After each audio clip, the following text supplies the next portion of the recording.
Pensez-vous qu'il y a une vie après la mort? Moi, je pense que oui. Je peux comprendre que certains communiquent avec les morts. Non, pas trop. Non. Moi, dans ma vie, j'ai déjà lu quelques trucs, donc j'y crois pas.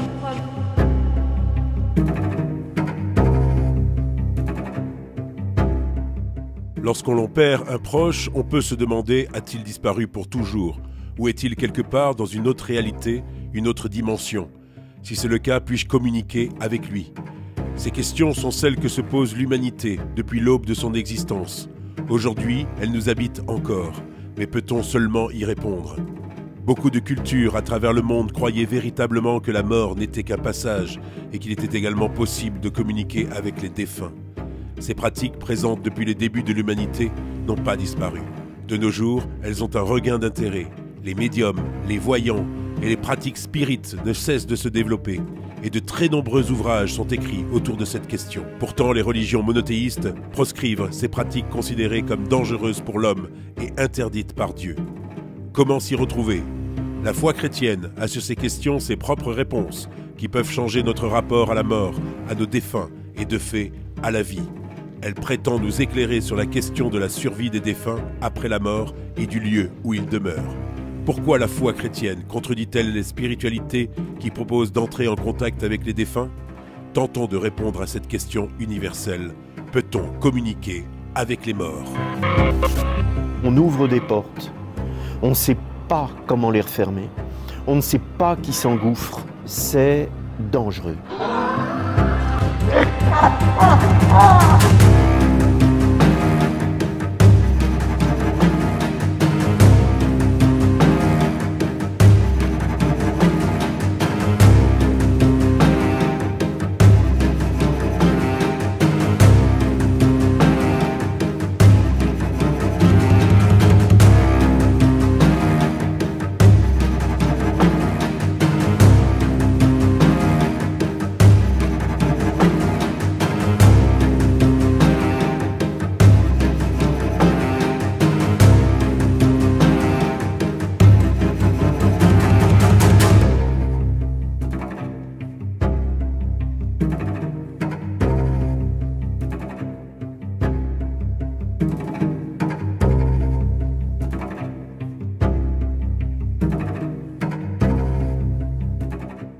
Sans être exhaustif, examinons rapidement la pratique à travers l'histoire de la communication avec les morts. Même si il existe différents mots pour qualifier la communication avec les morts et de nombreuses pratiques qui s'y rattachent, nous utiliserons le terme de nécromancie. Elle apparaît avec cette espèce particulière qu'est l'homme. Particulière, car l'homme ne se suffit pas à sa nature et à sa condition. Il a besoin de donner un sens à sa vie, d'expliquer le monde, la souffrance et la mort. Ces questionnements existentiels relèvent de la transcendance et ces interrogations de nos ancêtres n'ont pas pris une ride. Elles sont inhérentes à la condition humaine. L'Homo sapiens a commencé à enterrer ses morts il y a 100 000 ans environ. Parfois, les corps étaient enterrés avec des objets, signe, selon de nombreux spécialistes, d'une conscience spirituelle ou du moins existentielle. L'homme se préoccupe du sort de ses proches après la mort et a besoin de garder un lien avec eux, par le biais de lieux aménagés spécifiques. La sédentarisation, il y a 90 000 ans, favorise l'essor des pratiques funéraires. Des nécropoles apparaissent, ce qu'on appelle aujourd'hui des cimetières. Logiquement, la tentative de communiquer avec les morts naît durant cette période. Mais les plus vieilles traces attestées que nous ayons proviennent de la période antique. Chez le peuple perse, une des pratiques divinatoires la plus répandue n'est autre que la nécromancie. On peut citer aussi les peuples de Chaldée et de Babylonie.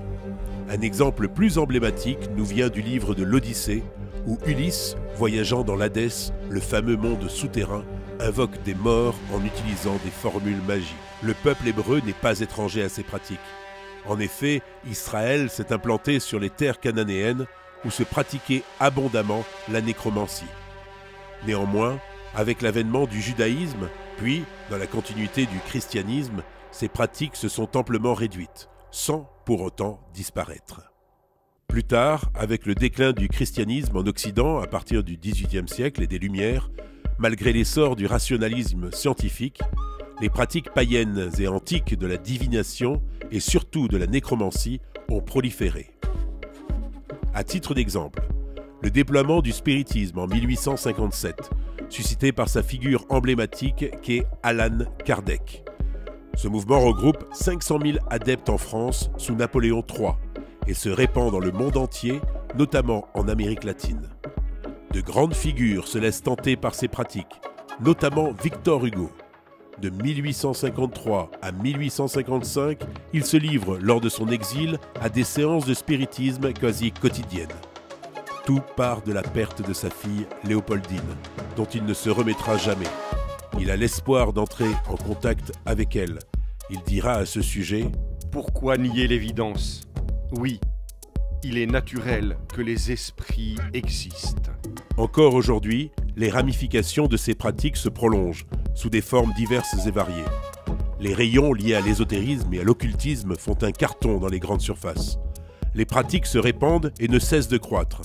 Pour exemple, en 2018, la France comptait environ 100 000 personnes se déclarant voyants ou médiums, et 1 Français sur 4 en consultait au moins une fois par an, ce qui porte à 15 millions les consultations annuelles.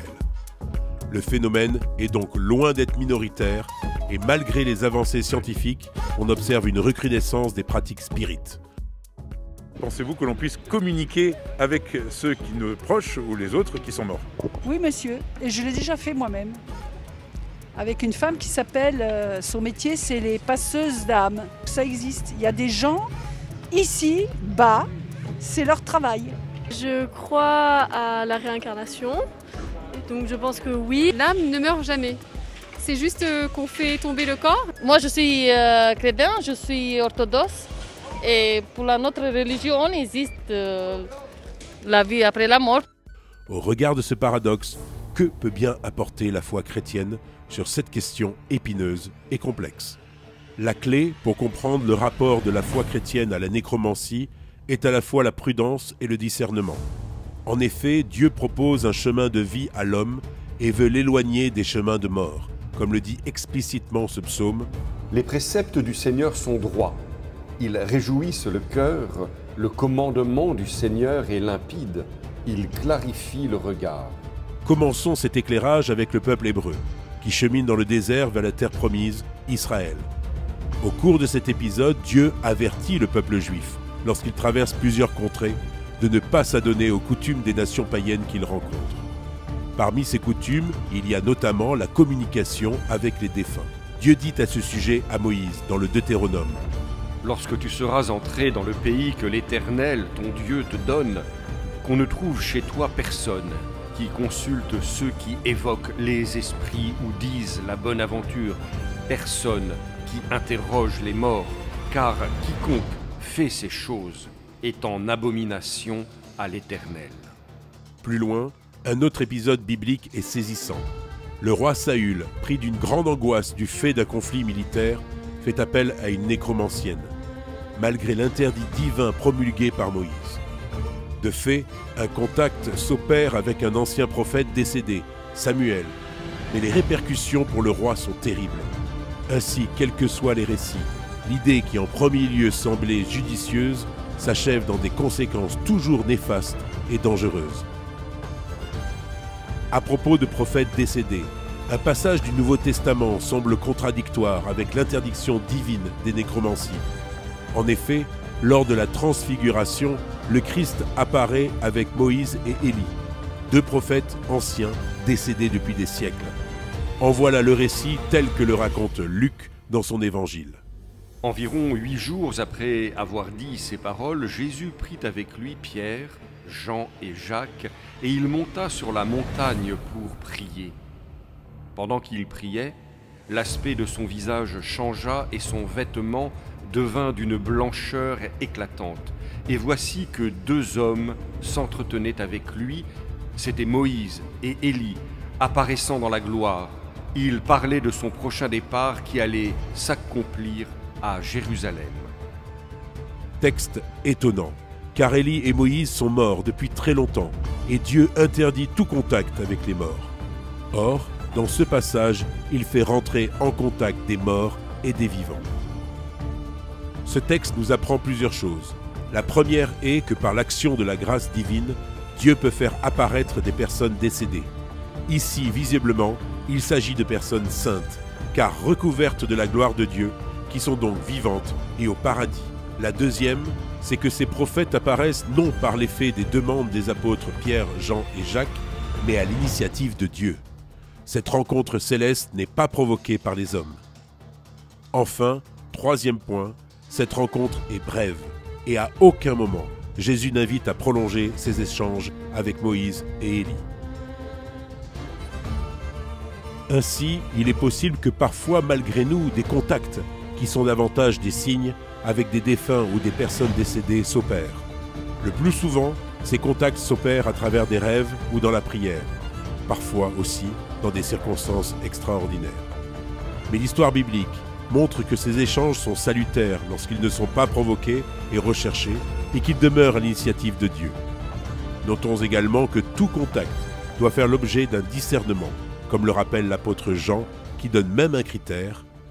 Bien-aimés, ne vous fiez pas à n'importe quelle inspiration, mais examinez les esprits pour voir s'ils sont de Dieu. Car beaucoup de faux prophètes se sont répandus dans le monde. Voici comment vous reconnaîtrez l'Esprit de Dieu. Tout esprit qui proclame que Jésus-Christ est venu dans la chair, celui-là est de Dieu. Nous avons un premier critère. Ce premier critère n'est peut-être pas suffisant, car le diable peut s'immiscer et prendre l'apparence d'un défunt et même singer sa croyance au Christ. Un épisode des évangiles le montre explicitement. Nous sommes au début de l'évangile de Marc. Un homme possédé par le démon s'exclame « Que nous veux-tu, Jésus de Nazareth? Je sais qui tu es le Saint de Dieu. » Ici, le diable dit quelque chose de vrai et reconnaît la sainteté du Christ, qui lui intime l'ordre de se taire et le chasse du corps du malheureux. Un autre critère réside dans le fait de ne pas provoquer ni rechercher ces rencontres, car cela contrevient à la volonté de Dieu et donc nous tourne vers le diable et ses démons, et ce même si nos intentions sont bonnes. Ainsi, un médium, et ce même s'il est bien intentionné, peut être trompé et à son tour tromper ceux à qui il délivre des messages. Le trouble peut être grand. En effet, le message peut comporter des éléments dont il était impossible que le médium soit au courant. Par exemple, des informations privées sur la personne défunte qui ne pouvaient être connues. C'est à ce titre que le Christ alerte et montre que le bien apparent et l'extraordinaire constaté ne sont pas suffisants pour discerner que cela vient de Dieu. Comme l'illustre ce passage de l'évangile de Matthieu. Ce jour-là, beaucoup me diront « Seigneur, Seigneur, n'est-ce pas en ton nom que nous avons prophétisé, en ton nom que nous avons expulsé les démons, en ton nom que nous avons fait beaucoup de miracles ?» Alors, je leur déclarerai « Je ne vous ai jamais connu. Écartez-vous de moi, vous qui commettez le mal. » À notre époque, un exemple frappant datant du milieu du XXe siècle vient renforcer ce constat. C'est l'histoire d'un saint italien, connu mondialement, Padre Pio. Un jour, alors qu'il est en train de prier, la Vierge Marie elle-même lui apparaît. Padre Pio, très prudent, demande à l'apparition s'ils peuvent prier ensemble avant tout dialogue. À ce moment-là, l'apparition montre sa vraie identité, c'est le démon furieux d'avoir été démasqué. Il avait pris les traits de la Vierge Marie pour duper le saint. C'est la raison pour laquelle l'Église reste toujours très prudente face au phénomène d'apparition. Restent en suspens quelques questions. Pourquoi Dieu exige-t-il que toute communication avec les défunts soit de son initiative? Et pourquoi ce privilège n'est-il pas donné à tous? Y a-t-il une vraie différence entre la communication avec les morts et prier avec et pour les morts? Pour répondre à ces questions, nous avons rencontré l'abbé Alain Guano, exorciste.